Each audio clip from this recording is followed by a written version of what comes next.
नमस्कार दोस्तों, wealth sky के एक और नए इंटरेस्टिंग वीडियो में आप सभी लोगों का स्वागत है। मेरा नाम है सुधीर और बात करेंगे इस वीडियो में हम निफ्टी एंड बैंक निफ्टी के बारे में। दोनों के चार्ट को अंडरस्टैंड करेंगे, समझने की कोशिश करेंगे आज के मार्केट के बाद कल का ट्रेडिंग सेशन कैसा रह सकता है। कल क्या हमें गिरावट देखने को मिलेगी या फिर हमें मार्केट और ऊपर जाता हुआ दिखाई देगा। तो ये सारे पर्टिकुलर पॉइंट हम क्लियर करेंगे इस वीडियो पर। तो जल्दी से इस वीडियो को स्टार्ट करते हैं। वीडियो स्टार्ट करने से पहले सबसे पहले बात कर लेते हैं मार्केट एट 11 के वीडियो की। मार्केट एट 11 के वीडियो में मैंने आपको एक पॉइंट समझाया था कि जब तक मार्केट इस रेंज के अंदर है तब तक आपको यहाँ पे कुछ नहीं करना है। अगर आप करना भी चाहते हो तो थोड़ी बहुत कम क्वांटिटी में करिएगा, ज़्यादा बड़ा कुछ प्लान मत करिएगा। ये चीज़ मैंने आपको क्लियरली समझाई थी। सेम चीज़ बैंक निफ्टी में बताई थी कि जब तक ये इस रेंज में है तब तक आपको कुछ नहीं करना है। इस रेंज के बाहर निकलता है तो फिर आप ट्रेड कर सकते हो। ऊपर की साइड निकलता है तो बाय करके करिएगा, नीचे की साइड निकलता है तो सेल करके करिएगा। तो निफ्टी तो एग्जैक्टली इसी रेंज में ही फंसा रहा है। यहाँ पे इसने एक बार कोशिश तो करी ऊपर जाने की, लेकिन फिर दोबारा से इसी रेंज के अंदर ही आ गया। बट बैंक निफ्टी ने काफ़ी हद तक निफ्टी को सपोर्ट दिया। इसने ऊपर निकला इस रेंज के और यहाँ से ऑलमोस्ट देखा जाए तो करीब करीब 200-250 पॉइंट का यहाँ पे मूवमेंट रहा। अब यहाँ पे हमें समझना है क्योंकि कल फिर निफ्टी की एक्सपायरी है, तो कल क्या हो सकता है वो सबसे इंपॉर्टेंट रहेगा। तो सिंपल सा लॉजिक है, हम उस लॉजिक को फॉलो करेंगे। अपना 1 मिनट का हाई और लो मार्क करेंगे। अगर हाई टूटता है सबसे पहले तो हम सेलिंग साइड के पोजीशन पे लेंगे, और अगर लो टूटता है तो हम बाइंग साइड के पोजीशन को प्रेफर करने की कोशिश करेंगे। अब वो किस तरीके से करेंगे उसको हम अंडरस्टैंड करते हैं। तो सबसे पहली चीज़, ऑप्शन चेन डाटा में अगर हम देखें तो आज के दिन में क्या हुआ है कि जो 19,300 पे जो कॉल राइटर्स थे वो थोड़े से यहाँ पे क्या है शॉर्ट कवरिंग देखने को मिली है। ऑलमोस्ट जो ओपन इंटरेस्ट काफ़ी हद तक 1 करोड़ से ऊपर था, अब सिर्फ ऑलमोस्ट 90 लाख के आसपास का रह गया है। पुट राइटिंग में देखा जाए तो 1 करोड़ 17 लाख का ओपन इंटरेस्ट दिख रहा है। यहाँ पे हमें 19,300 की पुट पे, 19,400 की कॉल पे 1 करोड़ का ओपन इंटरेस्ट है। 19,400 की पुट पे इतना ज़्यादा ओपन इंटरेस्ट नहीं है। तो इसका मतलब क्या है कि 19,400 हमारे लिए एक रेजिस्टेंस का काम करेगा। बट स्टिल जो निफ्टी की जो क्लोजिंग है वो 19,300 की ही है। तो अभी भी फिलहाल 19,360-70 का जो जोन है वो हमारे लिए क्या है, एक रेजिस्टेंस का जोन है। ये पॉइंट आप ध्यान में ज़रूर रखिएगा। ठीक है, इतना समझ में आ गया आपको। चार्ट पे चलते हैं तो चार्ट को सिंपल सा लॉजिक में देखते हैं चार्ट को। तो देखो, चार्ट में मैंने आपको लास्ट वीक एक ट्रेंड लाइन बता रहा था, उस ट्रेंड लाइन पे हम दोबारा से फोकस करेंगे क्योंकि वो मोस्ट इंपॉर्टेंट ट्रेंड लाइन है। ठीक है ना। देखो, यहाँ पे क्या हुआ है कि ये मार्केट है। ठीक है, यहाँ से हम एक ट्रेंड लाइन मार्क करते हैं।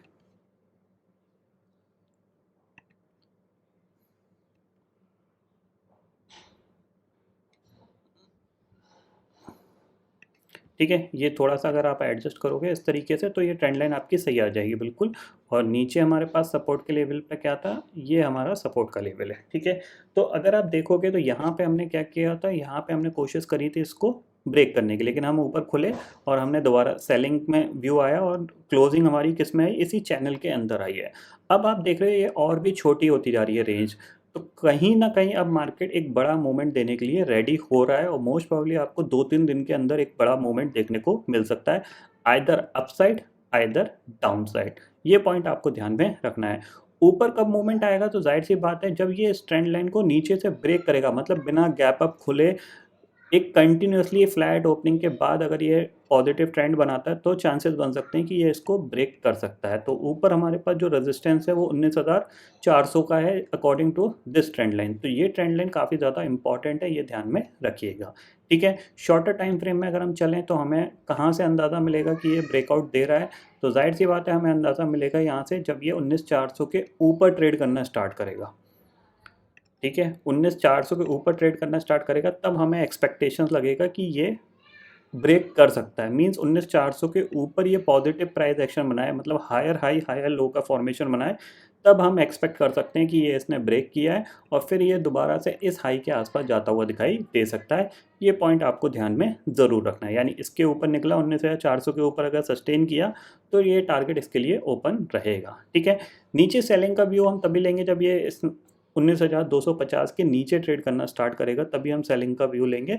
अदरवाइज़ ये लेवल काफ़ी हद तक एक स्ट्रॉन्ग सपोर्ट की तरह दिख रहा है फ़िलहाल तो इस पॉइंट पे आपको ज़रूर ध्यान रखना है। यहाँ पे आपको कोई भी एग्रेसिव सेलिंग प्लान मत करना।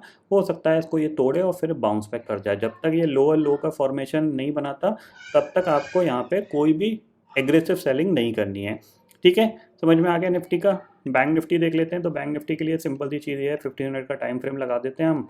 यहाँ पे बैंक निफ्टी ऑलमोस्ट देखा जाए तो इस रेजिस्टेंस के आसपास इसने रेजिस्टेंस फेस किया है। एंड ऑफ द डे जाके इसने करीब करीब एक चैनल बनाया हुआ है, तो इस चैनल का जिस साइड ये मूवमेंट करेगा उस साइड हम ट्रेड करने की कोशिश करेंगे। सिंपल सा बैंक निफ्टी के लिए लॉजिक है। थोड़ा सा पॉजिटिव दिख रहा है, बट कल फिर निफ्टी की एक्सपायरी है तो थोड़ी बहुत प्रॉफिट बुकिंग आ सकती है, क्योंकि कंटिन्यूसली मार्केट नेगेटिव रहा है। तो इस पॉइंट को आपको ध्यान में रखना है कि गलती से अगर कोई बड़ा गैप अप खुल जाता है 44,700 या फिर आपका 750 के आसपास खुल जाता है, तो थोड़ी बहुत प्रॉफिट बुकिंग ही यहाँ पे देखने को मिल सकती है, क्योंकि ओवरऑल जो ट्रेंड है मार्केट का वो नेगेटिव चल रहा है। तो इस पॉइंट पे आपको ध्यान में रखना है, और अगर इस रेंज के अंदर ही खुलता है तो जाहिर सी बात है जिस साइड का मूवमेंट आएगा उस साइड हम ट्रेड करने की कोशिश करेंगे। ठीक है, अब बात कर लेते हैं फिन निफ्टी की। तो फिन निफ्टी में अगर आप देखोगे तो डे चार्ट पे सबसे पहले फिन निफ्टी देख लो। तो यहाँ पे आपको क्या दिखेगा, यहाँ पे आपको दिखेगा कि यहाँ से ये एक फॉल आया, फिर ये एक पुल बैक था, फिर ये एक फॉल, और फिर ये पुल बैक है। ठीक है, अब यहाँ पे हो सकता है ये पुल बैक ऊपर की तरफ और फॉरवर्ड जा सकता है, यानी ऊपर की तरफ और मूव दे सकता है। अदरवाइज ये यहाँ पे एक फॉल भी दिखा सकता है। अब इसके लिए इम्पॉर्टेंट क्या है, देखो इसके लिए इम्पॉर्टेंट है अगर आप 50 मिनट टाइम फ्रेम पे जाते हो तो हायर साइड पे अगर मान लो ये मूवमेंट करना स्टार्ट करता है तो उसके लिए रेजिस्टेंस एरिया क्या है। इसके लिए जो इम्पोर्टेंट रेजिस्टेंस है वो है आपका ये लेवल। ठीक है, 19,840। ठीक है, 19,840 से लेके 19,800 ये इसके लिए रेजिस्टेंस है। तो ऑलमोस्ट इसकी जो क्लोजिंग आई है वो अपने रेजिस्टेंस के पास ही आई है। और अगर आप देखोगे यहाँ पे तो इसने भी एक रेंज बनाई हुई है। ठीक है, इस रेंज को चाहे आप बड़ा कर लो चाहे आप छोटा भी कर लो। ठीक है ना, तो अगर इस रेंज को ये नीचे की साइड ब्रेक करता है, 19,740 के नीचे ट्रेड करना स्टार्ट करता है, तो हम इसको सेल करेंगे। ठीक है, टारगेट हम कुछ ज़्यादा बड़ा नहीं ले सकते, छोटे छोटे टारगेट ही मिलेंगे, क्योंकि मार्केट कंसोलिडेशन में रेंज बाउंड है। तो 19,700 हमारे पास पहला टारगेट होगा। अगर 19,700 भी ब्रेक हुआ तो फिर नेक्स्ट टारगेट हमारे पास 19,650 का होगा। ठीक है, और सिचुएशन हमेशा ध्यान रखना 1 मिनट के हाई और लो के हिसाब से ही हमें ट्रेड करनी है। 1 मिनट का हाई और लो के बीच में मार्केट ट्रेड कर रहा है तो हम कुछ ट्रेड नहीं करेंगे जब तक। अगर हमें शॉर्ट करना है तो हाई को ब्रेक करने का वेट करेंगे। अगर हाई ब्रेक होता है तो डे लो का टारगेट के लिए शॉर्ट करेंगे। अगर लो ब्रेक होता है पहले, हाई ब्रेक नहीं होता है और मूवमेंट ऊपर की तरफ बनता है, तो हम डे हाई के टारगेट के लिए उसको प्ले करेंगे। सिंपल सी चीज़ है, डे हाई डे लो के हिसाब से ही आपको ट्रेंड मिल जाता है, उसी ट्रेंड को हम कंटिन्यू रखेंगे।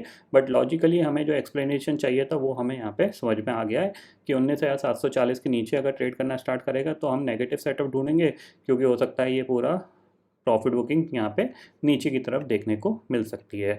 और अगर ये कोई बड़ा गैप अप खुला यहाँ पे, मान लो कहीं खुल गया 19,800 के आसपास, तो हम वैसे ही बाय नहीं करने में इंटरेस्टेड हैं। तो ऊपर के लेवल पे नेगेटिव सेटअप ही हम ढूंढेंगे। ठीक है, इतना आपको समझ में आ गया।